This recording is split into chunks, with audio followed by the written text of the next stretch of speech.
Bonsoir,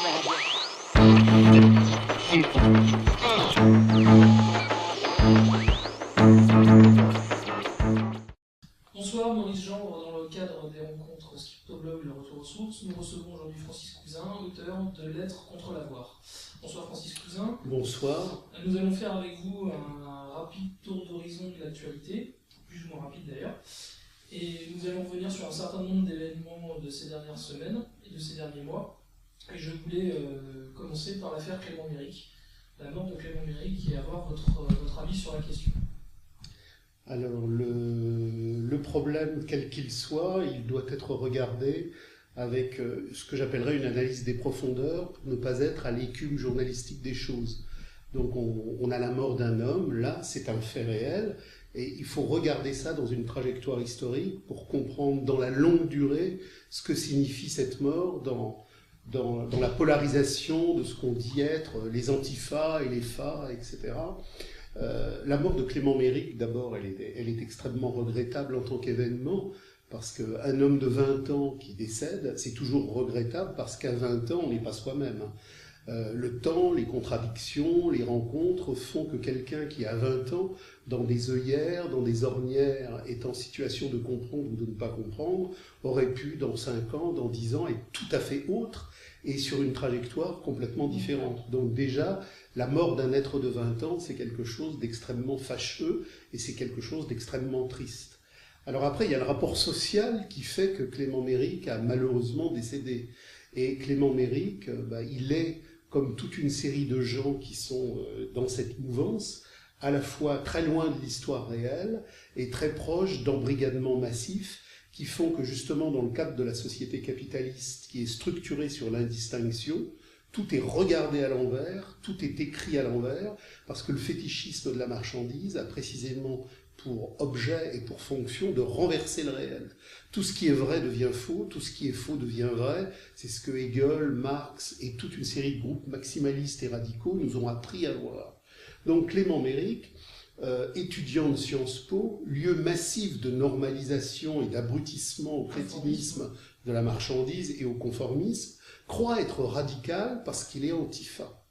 L'antifascisme, c'est quelque chose qui a émergé dans les années 30, et c'est quelque chose qui a tout de suite été dénoncé par les groupes radicaux qui ont considéré que l'antifascisme était le pire produit du fascisme. Comme aujourd'hui, l'antiracisme est le pire produit du racisme. Qu'est-ce que ça veut dire? Ça veut dire que dans la trajectoire que Marx a positionnée au sein de la Première Internationale et dans les groupes radicaux qui ont suivi, l'idée radicale essentielle, c'est qu'il ne s'agit pas d'amender et d'améliorer l'esclavage salarial, mais de le détruire. Qu'il ne s'agit pas d'amender et d'organiser autrement la domination étatique, mais qu'il s'agit de la détruire. Et contre la social-démocratie qui allait naître, contre le bolchevisme, vision simplement réformiste, armée et un peu plus musclée de la social-démocratie, Marx, dans les années 80, a dit « Je ne suis pas marxiste. Je n'ai rien à voir avec le parlementarisme, le syndicalisme et l'amélioration de la prison marchande. Je suis sur une trajectoire radicale pour détruire la société de l'avoir et pour mettre en marche l'émergence de la communauté de l'être. » L'antifascisme a pour présupposer l'idée qu'il ne s'agit pas de détruire l'État, qu'il ne s'agit pas de détruire le salariat, mais qu'il existerait des fractions capitalistes plus dangereuses que d'autres. Et l'idée mythologique, cette gigantesque schizophrénie, c'est que le fascisme est le pire ennemi. Le fascisme est le pire ennemi. Et c'est cette mythologie-là qui, en particulier, dans la réalité des luttes de classe, pas dans la mythologie que les petits étudiants de la crétinisation universitaire imaginent, mais dans la réalité. L'antifascisme, dans son lieu d'expression symbolique, c'est la guerre d'Espagne.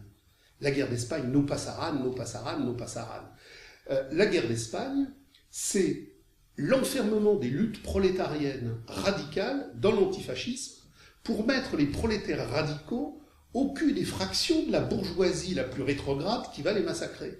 À Barcelone, en 1937, les ouvriers barricadiers qui veulent détruire l'argent, qui veulent détruire l'État, sont massacrés par les milices antifascistes, la garde civile, les partis républicains et les partis antifascistes.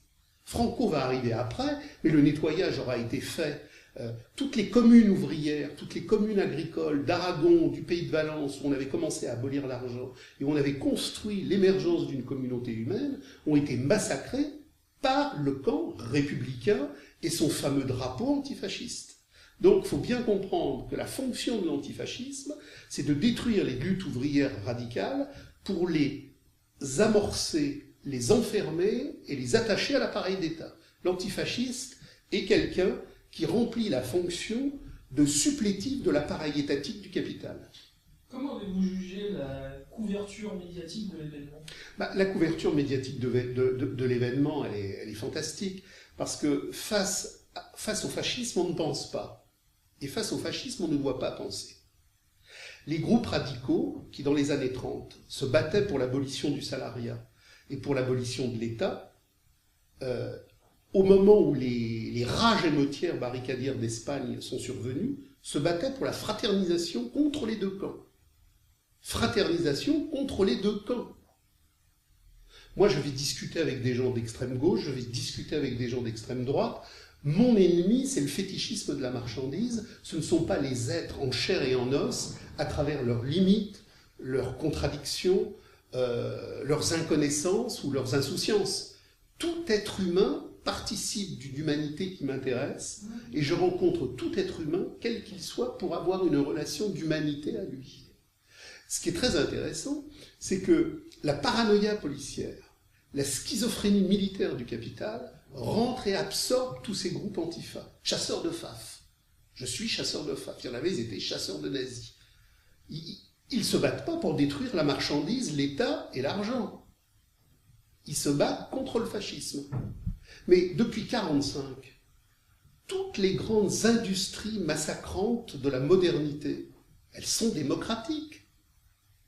Les millions, je veux dire que l'antifascisme, l'antiracisme, les antifas, quand Kadhafi a été écrasé dans le cadre d'une restructuration géopolitique, et que les Noirs se faisaient lyncher en Libye, a-t-on entendu les antifas et les antiracistes dire « tous ces Noirs lynchés en Libye, c'est du scandale ». Non. C'est toujours de l'antiracisme de commande et c'est toujours de l'antifascisme sur un regard dévoyé et spécifiquement aliénatoire. Donc, il faut bien comprendre que l'antifascisme de théâtre, l'antifascisme policier mis en scène par les ministères du fétichisme de la marchandise, structure cinématographique de dérivation de leurre, comme le terrorisme est un leurre dans le cadre de la stratégie de l'attention. Justement, nous y reviendrons tout à l'heure. C'est une stratégie d'évitement.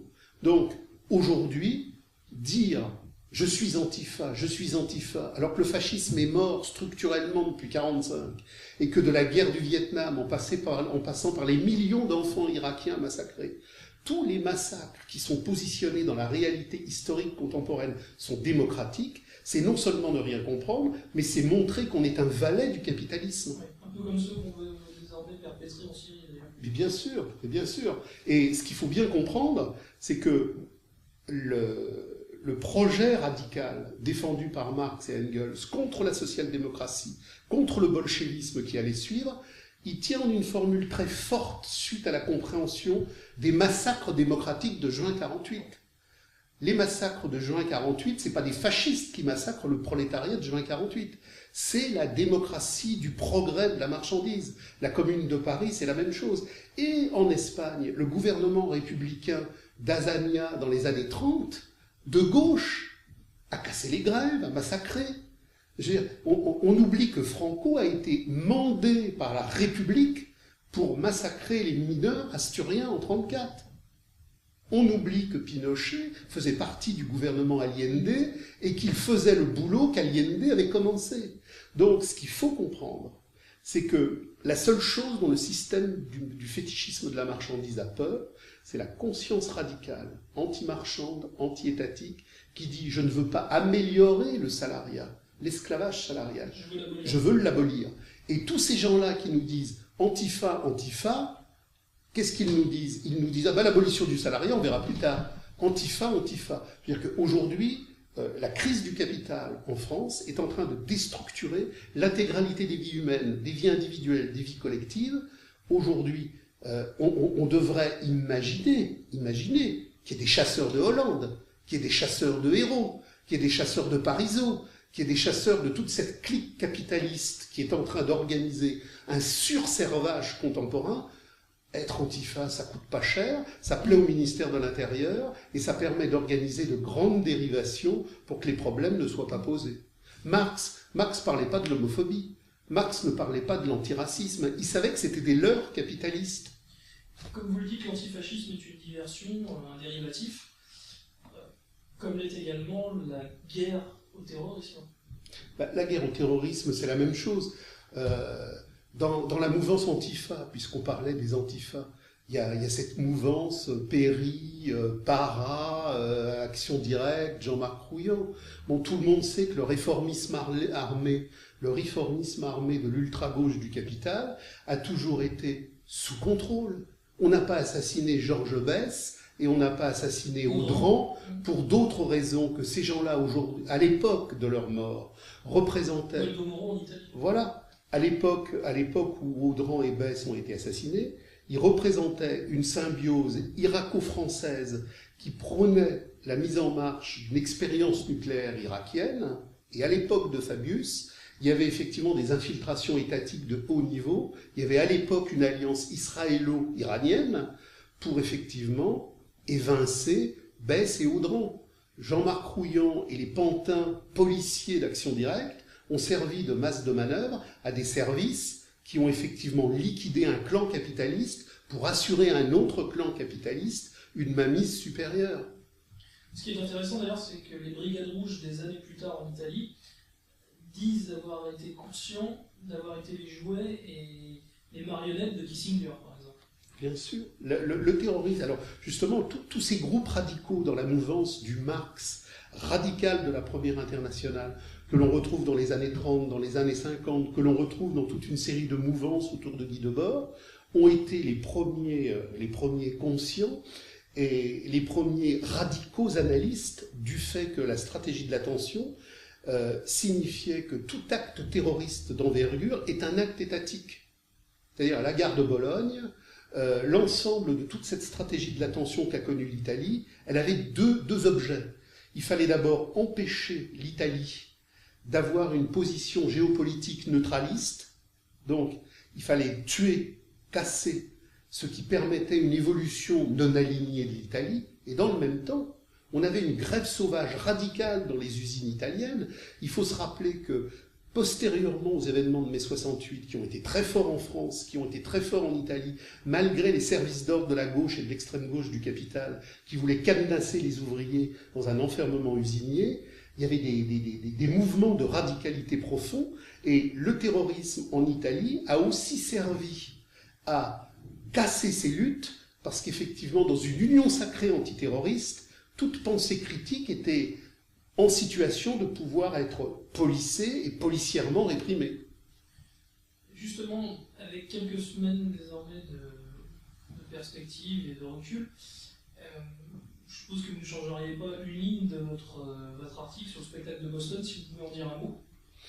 Le spectacle de Boston, c'est comme le spectacle de Merat, c'est comme tous les spectacles étatiques terroristes. J'ai coutume de rappeler qu'ayant eu la chance de travailler sur un certain nombre d'archives de la mouvance terroriste anarchiste en France au début du siècle, à l'époque d'un contrôle policier, administratif, artisanal et rudimentaire. Le ministère de l'Intérieur et Clémenceau étaient dans les 48 heures renseignés sur tout projet ou agissement à venir. Aujourd'hui, à un niveau de contrôle électronique, systématique, universel, où les portables, où les messageries, où tout est sous contrôle, effectivement, un acte terroriste d'envergure ne peut pas avoir lieu autrement que directement programmé ou directement soutenu par l'appareil étatique du mensonge capitaliste. Et le spectacle de Boston, quand on remonte un peu sur les filières tchétchènes et la manière dont ces filières sont complètement maquées par la CIA, de la même manière que Merat était complètement maqué par la DCRI, il faut se rappeler, comme le disait Marx, que la conscience révolutionnaire est d'abord un acte d'intelligence, un acte d'élucidation, et que derrière le spectacle d'ombre, il y a la réalité objective des tireurs de ficelles, c'est-à-dire les services étatiques de la manipulation capitaliste. D'ailleurs, les récentes découvertes les récentes affirmations autour du logiciel Prism de la NSA et les révélations de Snowden. C'est exactement la même chose. Il faut se rappeler que George Orwell n'a pas écrit 1984 parce qu'il aurait créé une fiction poétique ou une imagination littéraire ou lyrique. George Orwell, comme les fameux barricadiers de 1937 qui vont s'affronter aux milices républicaines antifascistes, qui vont les casser, avec Simone Veil, avec toute une série de gens, voit la réalité de la manipulation. En 1937 à Barcelone, les ouvriers radicaux qui veulent abolir l'argent sont dénoncés comme fascistes et alliés de Franco comme cinquième colonne. Des dirigeants du POUM seront massacrés, alors que le POUM n'est pas un mouvement extrêmement révolutionnaire, mais il a le tort d'essayer de le couver un peu. Donc Andrés Nin sera assassiné, des militants anarchistes italiens comme Berneri seront exécutés. Autrement dit, le rouleau compresseur du mensonge étatique dans la zone républicaine montre, par la mythologie antifasciste, par la mythologie du téléécran démocratique, que la pire des dictatures, c'est la dictature démocratique du spectacle de l'argent. Orwell prend des notes, Orwell comprend, et on ne peut pas comprendre 84 si on ne comprend pas Hommage à la Catalogne. Hommage à la Catalogne est en quelque sorte... La ferme des animaux. Ou la ferme des animaux, mais surtout Hommage à la Catalogne, parce que Hommage à la Catalogne, il montre d'une manière claire et nette l'horreur de la manipulation démocratique, du terrorisme et de la réécriture policière. Et c'est à partir de là qu'il écrit 84. Alors bien évidemment, 84, c'était aussi le capitalisme d'État rudimentaire des pays de l'Est, mais c'est surtout, et par essence, la plasticité moderne du capitalisme libre d'aujourd'hui. Et il faut comprendre que le télécran, Big Brother, la surveillance absolue, ça n'est pas une structure de domination externe, c'est une imprégnation technologique et permanente de chacune de nos âmes, de chacun de nos imaginaires. Donc, aujourd'hui, 1984 est réalisé parce que la dictature démocratique de la marchandise s'est enfin étendue à l'horizon universel de toutes nos réalités humaines. Je voulais revenir avec vous un instant sur les accusations qui ont été portées contre la Syrie d'utilisation d'armes chimiques. Alors, on est exactement dans le même cas de figure clownesque et carnavalesque de Powell arrivant à la tribune de l'ONU avec ses petites fioles, avec sa fiole d'anthrax. Mais alors, ceci dit, là, moi je mettrais un bémol, il faut bien évidemment dénoncer les manipulations, mais je fais partie d'un courant radicaliste. Donc, j'abomine la dictature mondiale de la marchandise qui passe par l'impérialisme américain du mensonge universel, mais cela ne peut pas me conduire à soutenir les capitalistes soumis qui voudraient devenir des capitalismes souverains. C'est-à-dire que je dénonce l'intégralité des mensonges qui ont été construits sur l'Irak, qui peuvent être construits sur la Colombie ou le Venezuela, qui sont construits sur l'Iran ou la Syrie, mais ça ne peut pas produire en moi une confusion-fusion avec la classe capitaliste syrienne ou avec la classe capitaliste iranienne. La conscience radicale dit à bas tous les États, à bas tous les gouvernements, à bas tous les mensonges financiers, à bas tous les esclavages économiques. Donc je dénonce la manipulation américaine sur la Syrie, mais non pas pour défendre la classe capitaliste syrienne, parce qu'il y a un prisme narcissique, pathologique. Les gens ont besoin, et irrépressiblement besoin, de participer à la scène de l'histoire, telle que là, elle s'organise. Et il faut être reconnu et soutenir ce qui existe. Donc on voit des gens, par exemple, sous prétexte que l'Amérique est une abomination, soutenir Cuba ou soutenir Chavez. On peut dénoncer radicalement l'ordurerie de l'impérialisme américain sans tomber dans l'illusion qu'il y a des classes capitalistes qui sont meilleures que d'autres. Il y a simplement des classes capitalistes qui n'ont pas les moyens technologiques et sociaux d'être montées à un plus haut niveau. Mais on ne doit pas choisir les petits exploiteurs contre les grands exploiteurs. On doit dire à bas toutes les exploitations. D'ailleurs, dans Lettres contre la mort, vous parlez souvent d'être anti-politique. Voilà, anti-politique. Marx, que je ne dise pas de bêtises, ça doit être l'introduction au manifeste communiste de 1872, enfin peu importe. C'est la deuxième introduction qui vient après la guerre civile en France et après la Commune. Et il dit aujourd'hui, on ne peut plus écrire le manifeste de la même manière, parce qu'il faut clairement énoncer que la commune, au sens de la communauté de l'être, par laquelle l'humanité s'émancipe de toute servitude, est anti-étatique. Elle est anti-étatique. L'État est une structure capitaliste par essence. Donc, les fascistes, les trotskistes, les libéraux, les socialistes, les souverainistes sont tous prisonniers d'une même maladie mentale. Ils voudraient une banque, ils voudraient un État, ils voudraient une économie différente. Marx dit non, il faut abolir l'économie, il faut abolir la politique et retrouver la communauté humaine du produire humain. À votre avis, est-ce qu'il faudra passer par des étapes intermédiaires?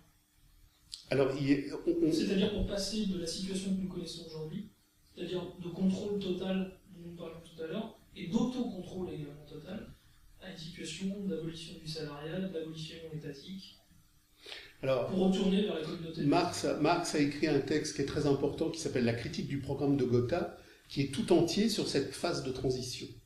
Et c'est ce texte qui a permis aux bolcheviks, en le falsifiant totalement, de construire une étape de transition capitaliste. Marx dit, entre l'abomination capitaliste du salariat et de l'État contemporain et le communisme réalisé, la communauté de l'être qui retourne à elle-même, il y a une phase de transition.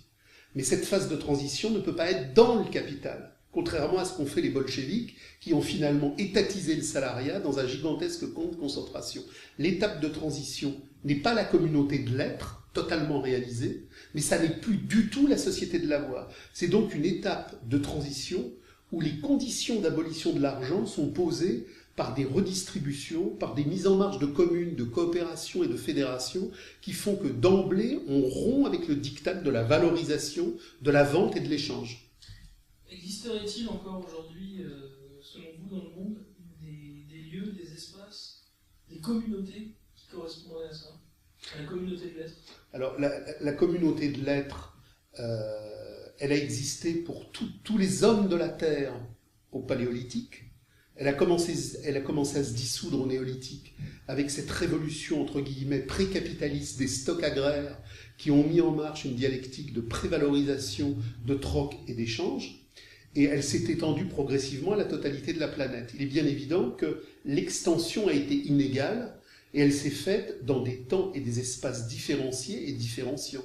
Par exemple, l'Europe au XVIIe siècle est déjà dans une situation qui va permettre la révolution capitaliste de 1789, et on a déjà basculé dans une modernité effrayante, mais on trouve par exemple chez les Iroquois, chez les Sioux, chez les Cheyennes, toute une série de communautés qui subsistent. Et il subsistera jusqu'à la fin du XXe siècle, en Amazonie, aux confins du Cachemire et de l'Inde, des communautés. En particulier, bon, il y a les Hunza au niveau du Cachemire, il y avait les Guayakis en Amazonie, c'est-à-dire des communautés où la pathologie du pouvoir n'existait pas, où le suicide, la pédophilie, l'inceste, la meurtrissure de l'autre, la volonté de domination, la volonté d'écrasement n'existait pas parce que l'homme était dans un rapport qui était dans un rapport d'accueillement de l'autre. Alors aujourd'hui, malheureusement, les quelques tristes restes portent déjà des t-shirts. La plupart du temps, la canette de coca n'est pas loin. Donc, le grand balayage qui s'était mis en marche est quasiment réalisé parce qu'on ne voit pratiquement plus aujourd'hui de terre où l'argent n'a pas pénétré, asservi et vassalisé. Et c'est ce que vous démontrez très bien dans l'être contre l'avoir. Selon vous, la société de l'avoir entraîne inéluctablement un certain nombre de perversions, de dépravations, de destruction méthodique de l'humanité et de l'humain, et crée tout un tas de pathologies. Donc vous citiez le suicide, la dépression, des perversions sexuelles en tout genre. Est-ce qu'il y a un moment où il y a un mur où finalement on va toujours les franchir tant que justement cette société de l'avoir ne sera pas effondrée? Ce que montre bien Marx, à la fois dans les manuscrits de 44 ou dans un texte très intéressant qui est peu connu, qui s'appelle « Études sur le suicide de Peuchet », il montre que le système capitaliste, c'est pas un système économique de stockage, c'est un système de vampirisation historique. C'est-à-dire que la marchandise, c'est un processus d'indistinction, de fétichisation. La chose se fait nature et la nature se fait chose. C'est-à-dire que pour la première fois dans l'histoire de l'humanité, à l'apothéose de la dictature absolue de la démocratie marchande, l'homme devient un hors-sol pathologique. Une réification de l'homme. Une réification totale de l'homme. C'est-à-dire que entre la communauté de l'être et le capitalisme absolu réalisé, il y a eu des sociétés de l'avoir où l'argent s'étendait. L'homme était aliéné, l'homme était domestiqué, mais il gardait quelque part toujours un contact de terre, un contact de naturalité. Pour la première fois dans l'histoire de l'humanité, on a créé la schizophrénie mégapolitaine de l'ordre marchand, qui fait qu'aujourd'hui, nous sommes en train de devenir des hors-sol absolus. Et la loi sur le mariage gay, ce qui est très intéressant, c'est que la loi sur le mariage gay, qui est l'apothéose de la théâtralité marchande, est soutenue par toutes les faunes gauchistes et libertaires qui font référence soi-disant à un autre socialisme, et ils ne comprennent pas que cette émancipation narcissique du sujet humain mécanique représente l'apothéose de la marchandise. Pour eux, l'apothéose de la marchandise est en quelque sorte une liberté. Mais la liberté, c'est l'esclavage. Marx ne dit pas qu'il faut libérer l'humanité. Il dit qu'il faut que l'humanité retourne à l'être. Le propre de la liberté, c'est le despotisme. Le concept de liberté, c'est le despotisme de la marchandise. Et Marx dit, chaque fois qu'on libère l'homme, chaque fois qu'on libère l'homme dans la marchandise, c'est pour le casser de sa naturalité et pour le réifier encore davantage. Donc aujourd'hui, comme le dit Pierre Berger, émérite représentant de la classe capitaliste la plus moderne en mouvement, celle où se rejoignent toutes les circonvolutions et les jongleries modernistes des antifas, des anti-homophobes, etc., Pierre Berger nous dit « Il est normal que les ouvriers vendent leurs mains, il est normal que l'on vende les ovaires et les utérus. » Donc, ce qu'il faut bien comprendre, c'est que la gauche et l'extrême gauche sont le laboratoire de recherche du capital. La gauche et l'extrême gauche sont l'avant-garde absolue de la pathologie moderniste du capital. Et la droite ne revient jamais sur ce que la gauche a mis en mouvement. La gauche, c'est le laboratoire de recherche. La gauche est le laboratoire de recherche du capital, elle est le stade suprême du capital, et c'est elle qui permet de donner à ce qui est le plus dévastateur au niveau humain une auréole d'humanitude. C'est pareil pour l'immigration. Marx a travaillé énormément, en particulier sur l'armée de réserve. Alors l'armée de réserve, ce ne sont pas que les immigrés. Il explique très bien dans la fameuse section 7 du Capital, livre 1, qui s'appelle la loi de l'accumulation capitaliste, qu'il y a toujours une surpopulation relative. Cette surpopulation relative, plus le capital s'étend, plus elle touche les problèmes d'immigration, parce que l'immigration devient le cœur de valorisation du capital. C'est pour ça que Marx a cette formule précise. Il dit, à ce moment-là, on remplace un homme par 2 femmes. À ce moment-là, on remplace un Yankee par 2 Chinois, etc., etc. Autrement dit, la mise au travail des femmes, qui nous est présentée comme une libération, est une libération capitaliste, puisqu'elle crée cette surpopulation relative qui permet de casser le coût du travail. La mise en marche ensuite de l'immigration, elle remplit cette fonction-là, mais elle remplit aussi une autre fonction bien plus décisive. Marx, à la suite de Hegel, a toujours opposé les continents immobiles d'une servilité constamment reproduite, telle qu'on la voit en Orient ou en Afrique. En Orient ou en Afrique, il y a des jacqueries, il y a des insurrections paysannes, il y a des conflits, mais jamais jusqu'au point où une conscience dit « à bas l'argent, à bas l'État ». Ce sont toujours des consciences, quand elles sont radicales et en mouvement d'insurrection, pour transformer le pouvoir. Mais le pouvoir demeure l'horizon indépassable. La Commune de Paris, la radicalité incendiaire européenne, elle découle d'un cosmos particulier, dit Engels, qui vient des invasions germaniques, parce que quand on est passé des vieilles communautés de lettres à la société de l'avoir, dans les terres d'Orient, on y est passé par le despotisme oriental qui a enfermé les gens dans des structurations étatiques. Le grand point spécifique de l'Europe, c'est qu'à la mort de l'Empire romain, les invasions germaniques ont fait se répandre sur la totalité du continent européen des tribus et des clans qui conservaient une relation extrêmement forte au communisme de la terre, au communisme ancestral, au communisme de la sacralité. Voilà. Et le continent européen a été le continent d'un incendie permanent, à travers des jacqueries paysannes constamment reproduites, qui ensuite ont transmis le flambeau à la conscience ouvrière, parce que qu'est-ce qu'un ouvrier? C'était des paysans chassés de leurs communaux par la révolution capitaliste démocratique, et ils partaient dans le camp de concentration usinier urbain. Mais il y avait une transmission radicale et critique. Vous parliez de philosophe Simone Veil tout à l'heure, d'ailleurs, lire ses journaux d'usine là-dessus. Là, c'est très intéressant. On le voit très très bien. Et alors, ce qui est décisif là-dedans, c'est que la compréhension communiste radicale de l'abolition de l'argent et de la destruction de l'État, telle qu'elle émerge dans la Première Internationale, elle n'émerge que là, en Europe, sur cette base-là.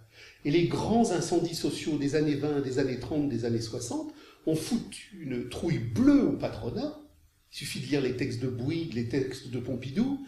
Et en 68, le capital, malgré les efforts absolument fous de la gauche et de l'extrême gauche du capital, ses alliés objectifs de flics d'entreprise, a eu un mal fou à remettre les gens au boulot. Segui s'était fait huer. Donc il y avait une radicalité qui posait problème, et cette radicalité qui posait problème, elle a reposé la problématique de Hegel et de Marx. Il faut substituer aux populations de la radicalité cosmologique européenne communiste des populations qui, par leur histoire, qui, par leur tradition, sont des populations de souplesse et de soumission. Alors bien évidemment, dans les groupes radicaux, on a toujours tous connu un camarade africain ou un camarade maghrébin. Mais il n'était pas dans ces groupes radicaux parce qu'il avait emporté sa part de continent oriental. Il était justement dans ces groupes-là parce que sur une base humaine radicale, il avait rompu avec ce que Barthes appelle la passivité endémique des soumissions orientales. Donc le patronat a très bien compris, parce qu'il n'y a pas de complot, c'est une immanence aliénatoire. Il a compris que pour ne plus avoir de grève dure, radicale et communarde, pour tuer le sujet communard européen, il fallait organiser le grand remplacement. Et le grand remplacement, il a pour objet... Alors, il y a un certain nombre d'auteurs qui disent « Ah, le grand remplacement, le capital veut éliminer les blancs. » Non, le capital ne veut pas éliminer les blancs, il s'en fout des blancs. Et d'ailleurs, il élimine pas les jaunes. La servilité orientale des Japonais est telle qu'il n'y a pas besoin de faire venir des ouvriers immigrés. La plasticité soumise des Japonais suffit. Il y avait en Europe un continent européen de lutte de classe radicale et il fallait le faire disparaître. Donc, on organise ce grand remplacement. Pourquoi on organise ce grand remplacement? Parce qu'à la banlieue radicale des émotions et des colères ouvrières, maintenant, c'est substituer la banlieue de la thune. Il n'y a aucune comparaison possible entre les incendies sociaux radicaux qui disaient abolition du salariat et les émeutiers de la thune qui brûlent des bagnoles parce qu'ils défendent une économie souterraine ou qui veulent un petit peu plus de ceci ou un peu plus de cela. Les ouvriers radicaux des années 60 disaient « à bas la marchandise », les émeutiers de banlieue disent « vive la marchandise ». Donc il y a un regard simple. Si il existe une relation d'amour absolue et folle entre Laurence Parisot et l'immigration, entre le MEDEF et les chartes de la diversité, entre le MEDEF et tous les patronats éclairés pour nous louer la diversité et la discrimination positive, c'est bien que c'est le cœur stratégique du capital. C'est le cœur stratégique du capital. Monsieur Thiers a fait fusiller le prolétariat parisien. La gauche du capital, aujourd'hui, entend le faire disparaître démographiquement. Et c'est la même chose, et Marx l'avait très très bien compris quand il travaillait en particulier sur les problèmes irlandais et anglais, dans le cadre des conflictualités qui pouvaient exister dans les luttes de classe éventuelles qui avaient lieu à ce moment-là. L'armée de réserve aujourd'hui, l'immigration, est le cœur stratégique pour casser la lutte des classes. Et on le voit aujourd'hui, c'est très très clair. Je veux dire que quand un homme en banlieue est d'origine immigrée, il veut des milliers de choses, sauf l'abolition du salariat. Alors, dans le même temps, l'ouvrier européen le veut aussi de moins en moins. Parce que non seulement on a fait sortir... La soumission à l'ordre marchand... Voilà. C'est-à-dire que l'immigration, c'est pas simplement d'avoir fait venir des immigrés, c'est d'avoir fait migrer la conscience ouvrière hors d'elle-même. On a fait sortir l'histoire de la conscience ouvrière européenne, et on a fait sortir l'histoire ouvrière de la conscience de l'histoire. Donc aujourd'hui, on est au degré supérieur de la démocratie, c'est-à-dire à la liberté despotique absolue de l'argent et de la marchandise. Tout est vassalisé, et même les intimités, les intériorités les plus fortes que nous avons en nous sont aujourd'hui sous suggestion. Pour changer de conversation et de sujet, comment interprétez-vous les événements en Turquie de la post-Taksim? Est-ce que c'est une énième révolution de couleur à la George Soros? Est-ce que c'est un peu différent? Est-ce que c'est une partie de la population turque ou de la bourgeoisie stambouliote qui veut faire payer Erdogan un certain nombre de C'est choses. tout en même temps. Est-ce que c'est tout ça en même temps? Est-ce que c'est même une partie de la population turque qui veut lui faire payer sa politique à l'égard de la Syrie? C'est tout en même temps parce que l'accélération historique du capital en Turquie a été à la fois extrêmement forte, mais extrêmement forte sur la totalité du champ social, tel qu'elle a transformé de fond en comble la société turque, mais tout en même temps, c'est l'autre dimension, parce que ce grand bouleversement de la société turque a laissé des pans entiers de la traditionnalité turque encore intacts. Donc on a un capital moderne ambivalent en Turquie qui fait que c'est à la fois des luttes sociales, c'est à la fois des luttes religieuses, c'est à la fois des luttes irrédentistes, mais là encore, il faut se rappeler que le cœur du capital, c'est l'Europe. C'est-à-dire que même si les périphéries bougent, même si les périphéries se mettent en situation de tempête ou même d'incendie, le cœur stratégique du capital, c'est l'Europe, parce que le cœur de la valorisation, le cœur de la contradiction, valorisation, dévalorisation, ce qui fait le cœur de l'émergence cataclysmique de la crise, c'est effectivement l'Allemagne, la France, l'Italie. C'est là que tout se joue, à la fois par les degrés de concentration de la contradiction entre le capital et ses obstacles, et en même temps, c'est là que se joue la réémergence possible d'une véritable conscience de classe, parce que c'est ça dont a peur le capital. Le jour où la classe ouvrière en Europe se met en mouvement. Est-elle encore possible? Ou justement, cette émergence, une nouvelle insoumission, une nouvelle insurrection est désormais pratiquement impossible, du fait du cadenassage dont vous parliez tout à l'heure, notamment des forces de gauche? Alors, les forces de gauche cadenassent, mais les forces de gauche sont très érodées, elles sont très monétisées, et on voit que même sur la malheureuse affaire Méric, les dérivations tiennent peu de temps. Là, on est dans le cœur du sujet. Le gouvernement Hollande va mettre en marche, en termes de restructuration, en termes de délocalisation, en termes de plan de réajustement de retraite, un gigantesque travail de dévastation qui sera sans commune mesure avec ce que Sarkozy avait déjà mis en marche. Oui, on l'a déjà vu avec les d'ailleurs. Donc là, il va y avoir effectivement des éléments absolument incroyables de démonétisation. Alors on voit dans les scrutins électoraux la masse montante de l'abstention, c'est que ce système aujourd'hui ne repose plus sur rien. Et c'est précisément parce qu'il ne repose plus sur rien que quand un système qui ne repose plus sur rien doit encore davantage dynamiser les théâtres de mystification et de leurre. Le mythe de l'antifascisme, le mythe du terrorisme. Nous aurons prochainement des attentats terroristes téléguidés par l'appareil étatique, parce que quand effectivement la dévastation financière risque de faire renaître la lutte des classes offensive d'un prolétariat combattant et compréhensif, il faut faire diversion, il faut aveugler. N'oublions jamais que le terrorisme aveugle. S'il est aveugle pour ceux qu'il veut aveugler, il sait très bien, lui, les yeux ouverts, quand il veut aveugler et de quelle manière il veut le faire. Sans se lancer dans la prospective ou dans la divination, dans les formules divinatoires, mais quelle forme ça pourrait prendre cette fois-ci ce terrorisme? On a eu Breivik en Norvège, on nous a fait Nera en France, on nous a fait la filière tchétchène à Boston. Le prochain épisode, c'est quoi? C'est le travail terroriste est toujours proportion des contradictions sociales en mouvement. Donc ça peut être un attentat mesuré, ça peut être un attentat massif, c'est en fonction des événements. Et c'est pas un hasard si les attentats gigantesques comme Bologne en Italie ont eu lieu dans les moments où l'incendie social était le plus fort. On pourrait dire que... Alors, je mets de côté l'attentat du 11 septembre, qui est un attentat de restructuration géopolitique, parce qu'il y a des mystifications terroristes de portée internationale dans le cadre de restructuration géopolitique, comme par exemple les Américains ont inventé le coup des torpillages du Tonkin pour pouvoir attaquer le Vietnam du Nord. Bon, ça c'est un terrorisme géopolitique de type international. Mais au niveau des actes terroristes nationaux par rapport à la réalité des luttes de classe qui posent problème, il est évident, comme pour Bologne, toute proportion gardée, que si demain, malgré la CGT, malgré les gauchistes, les usines deviennent incontrôlables, on aura des attentats massifs. D'abord, l'État n'est pas une structure homogène.